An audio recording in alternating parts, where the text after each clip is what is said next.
on, y'all? Five Sports Talk back at it with another video talking some NBA, talking NBA trade rumors with free agency, pretty much sort of handling all the big names. A couple of guys haven't signed here and there, but in the majority of the big names have signed, have decided. And now we're left with, guess who? Carmelo Anthony, okay? Carmelo Anthony's future is still uncertain. All we know at this point is he needs to find a way to get the hell out of New York, and they want to help him get the hell out of New York, okay? First, they got rid of Phil Jackson, and now next up is Carmelo Anthony. So, of course, Phil Jackson was fired because he wanted Carmelo Anthony to have a straight buyout and for the Knicks to just eat that salary cap, which was like 50+ million. James Dolan said, hell no, we're not doing that.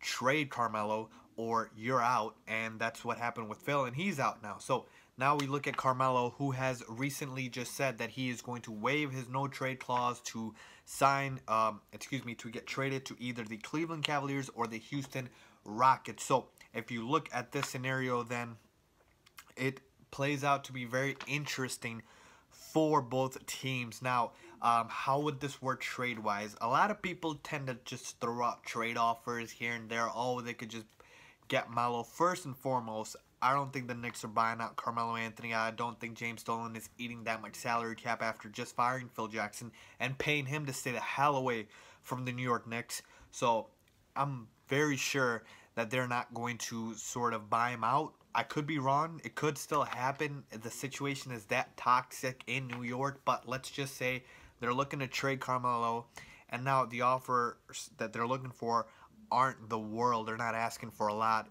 Of course, we saw what Paul George and Jimmy Butler went for in when they got traded. So the value for Carmelo Anthony is not very much, if at all. The problem is just to get that salary to match up, and Carmelo is projected to make about $26 million this next season. So that means you need to gather up that much cap space to ship out in order to acquire Carmelo. So we look at Houston's side of things, and there's one piece that makes a lot of sense, which is Ryan Anderson. That's about $19 million in salary right there. You find a couple young players or cheap guys on the roster that Houston has, and I'm sure Daryl Morey can find a way to get, and you can get to 26, 25, 24 million. So that trade would work. Now with the Knicks are they willing to take back a Ryan Anderson for Carmelo Anthony? At this point, it would just be a give us something instead of nothing, because Ryan Anderson, he really wouldn't be part of the Knicks' plans. They're looking to go young. They're looking to rebuild.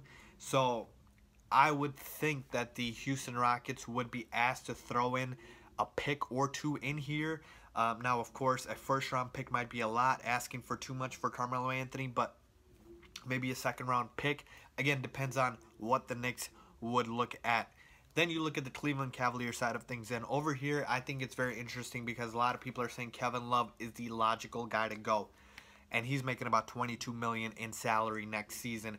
Guys, if Kevin Love has to go for Carmelo Anthony to come to Cleveland, I don't want Carmelo Anthony. Thank you, but no thank you. He can stay the hell away. We've already seen that the Cavs have gotten to the NBA Finals 3 years in a row with Kevin Love. Why mess it up with a Carmelo Anthony? Now, if you're adding Carmelo to Kevin Love, then, okay, I can work with that. But I'm not trading Carmelo Anthony for Kevin Love straight up or including Love in that trade. So what does that mean?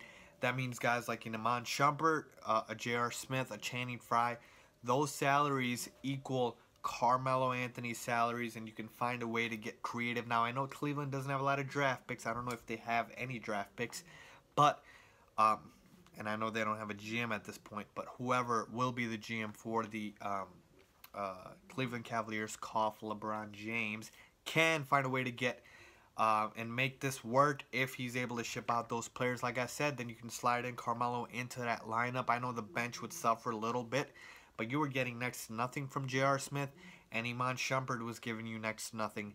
And in this scenario, you would ask, why would the Knicks do this trade if they're not getting back any assets as well? Well, the reason I say that they would do this trade is because with a guy like an Iman Shumpert, I do think you can get a draft pick or two for Shumpert. Maybe you can get one for J.R. Smith as well. I'm pretty sure it'll probably be a second rounder. But you see there's value like that, and I think there's more value with a J.R. Smith, Iman Shumpert than there is with a Ryan Anderson. So that's why I give you that. And of course, it's 2 players versus 1. So let's see what happens with whichever scenario happens. I'm more concerned with where Carmelo ends up, because to me, for Carmelo Anthony, the best option is Cleveland. And I say that because Cleveland will give him the best chance for success, which means he's going to reach the NBA Finals. We saw how weak the Eastern Conference has gotten with all those stars departing West now. And so the Eastern Conference is going to be a lot weaker, which means Carmelo with the Cavaliers is going to go to the NBA Finals, which is the most success he's ever had. He hasn't gotten past the conference finals. And so that's first and foremost. With the Houston Rockets, the advantage is that he's going to have a more featured role on offense. He's going to take up Ryan Anderson's spot as that stretch 4, and he'll be more of a threat for teams that are guarding Houston. But the problem with the Houston Rockets is they play in the Western Conference. It's going to be a bloodbath this season. The Timberwolves got good. If the Jazz get Gordon Hayward, they'll still be good. Spurs are still there. You also have the Warriors, of course. Blake Griffin stayed with the Clippers. They're going to be a tough out. Paul George went to OKC. So you can see how competitive the West has gotten. Paul Millsap went to the Nuggets. So it is no guarantee, absolutely none, that you are going to get out of the West like it is with Cleveland, okay? So if I'm Carmelo, if I want a featured, prominent role on offense, I go to the Houston Rockets. If I want more success, more team success, I'm going to the Cleveland Cavaliers. Ultimately, of course, it is his decision, of course. But with that being said, with money being irrelevant at that point, I would totally go with the Cleveland Cavaliers. That's just me. I think Carmelo Anthony would give them the best chance, the Cavaliers would give Carmelo the best chance to succeed, and he should take that and run with it after that disaster in New York. So that's just what I think, folks. Let me know what you guys think. Where should Carmelo Anthony go, the Houston Rockets or the Cleveland Cavaliers? Leave your comment down below. And if you like this video, please give it a thumbs up, and also don't forget to subscribe. Thanks for watching.